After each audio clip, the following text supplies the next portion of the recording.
So you might be wondering what the difference between all these different options for placing your lash adhesive in is.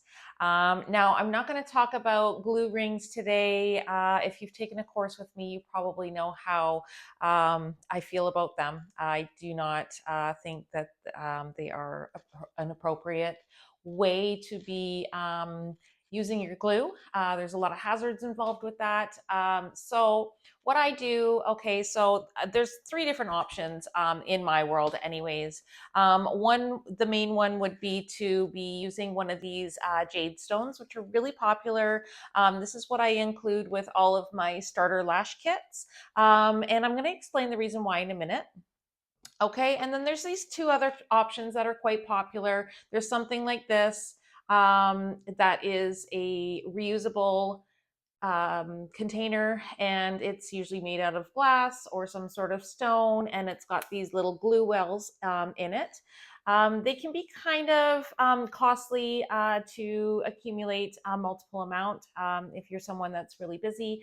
And these do require like a 24-hour soak in acetone at the end of the day before you go ahead and sanitize it and stuff. So it does take a little bit of time to get these clean. So some people might not feel this is something that's suitable for their business.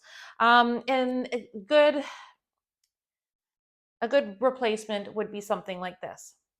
Okay, so now what is the difference?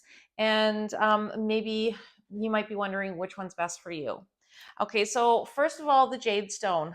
This is what I love to be using when I am teaching a class. And the main reason is because it really shows the student visual of how fast the glue is curing, and it shows them the reason why they need to be changing up your lash glue drop every 15 to 20 minutes. So this provides a really good visual for someone if you are just figuring out what glue works best for you.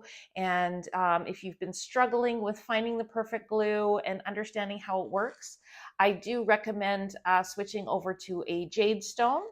Now, I did have a previous video where I showed how to use the lash tape that I retail for along with the jade stone so that it makes for a really quick and easy changeover in between clients and stuff. So you can go ahead and find that video. Also, okay, so I guess I should start off by kind of explaining why our glue needs to be in the shape of a dome. Okay, so it needs to be in the shape of a dome because that is how the air is going to be reacting to your glue.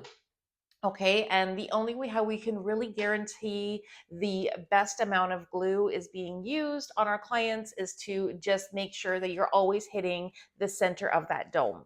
Okay, now these you're going to get the dome shape when you use my technique by putting the lash tape over and using a really good amount of control of glue. You're going to have that perfect little glue dome.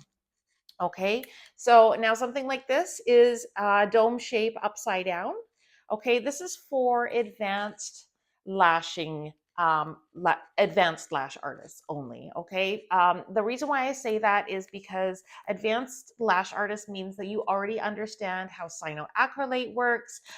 You are very familiar with the lashing room that you work in, and you really understand how the glue works. So you don't necessarily have to be able to see how fast the edges of your glue dot are drying.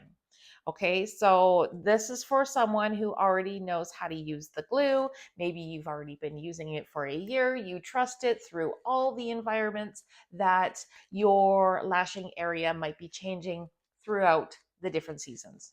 Okay, something like this is a really great option. This is a perfect if you are doing a flower bouquet technique, flower blossom technique, it's flower bouquet.